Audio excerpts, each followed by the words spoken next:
The controversy between Senator Natasha Akpabio and the Senate President, Senator Akpabio, is not going to leave the media space any moment from now. Apart from that, the issue is not something that should be taken lightly, especially for the fact that Senator Akpabio has been accused to have harassed a woman before in the past sexually, and this is not the first time. This is the second time this kind of allegation is coming up on the media space.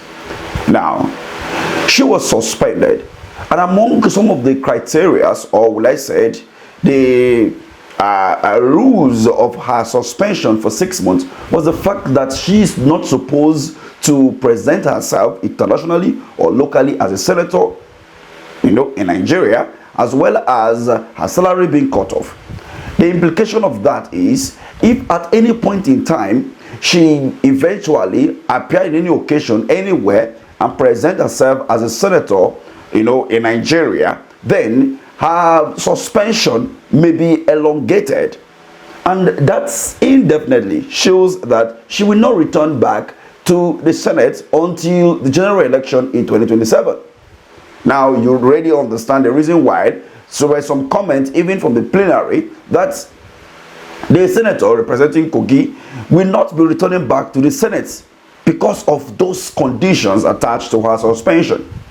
Now, she has now decided to report the situation in New York, where she laid down the issues before other members of plenary from other nations of the world. I come with a heavy heart from Nigeria, but first I'd like to apologize to Honorable Kafila Obara. I am not here to bring shame to our country.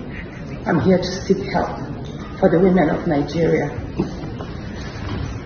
Again, my name is Senator Natasha Akpabio. 5 days ago, on the 6th of March 2025, I was suspended. As a senator, I was suspended illegally because I submitted a petition of sexual harassment against the President of the Nigerian Senate, Senator Akpabio. I thought that by submitting the petition, he would recuse himself, and both of us will submit ourselves to the Committee on Ethics, Privileges and Public Petition for a fair and transparent investigation. But unfortunately, I was silenced and I was suspended.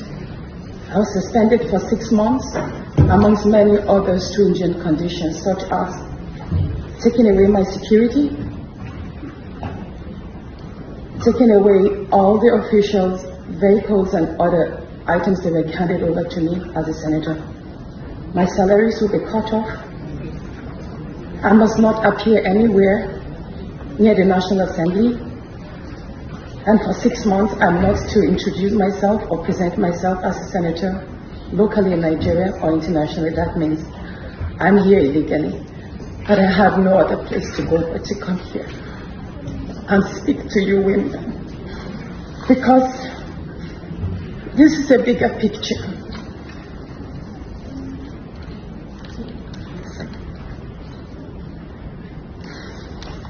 This is a bigger picture. It depicts the crisis of women political representation.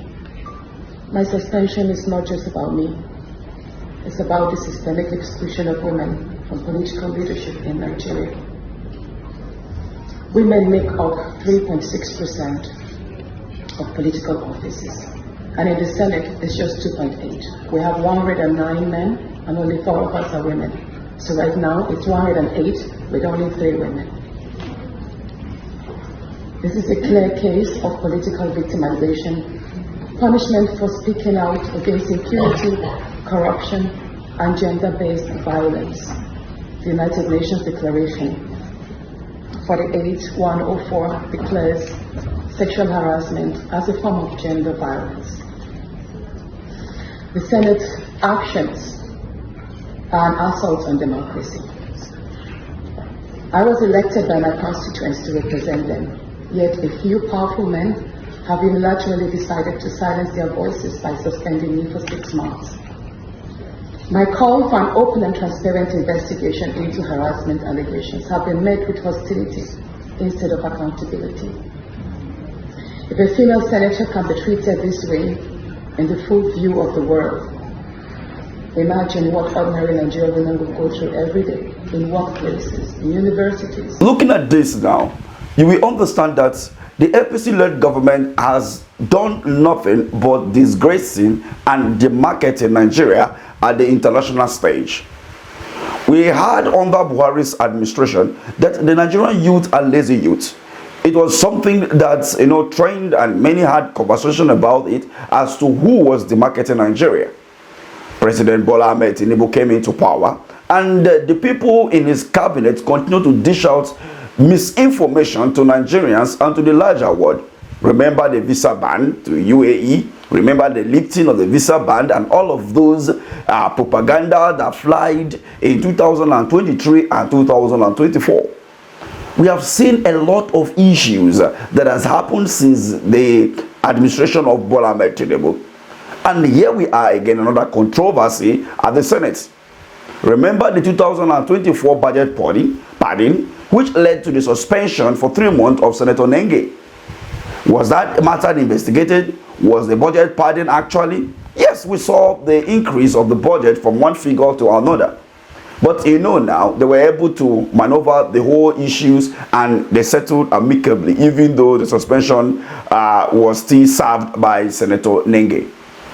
Now, I expected the president, as he always, stand as a big brother, or I said, a father of the nation to him, to call on the Senate president, Senator Akpabio, if they want to solve this politically, to call Senator Natasha and have a discussion at the villa.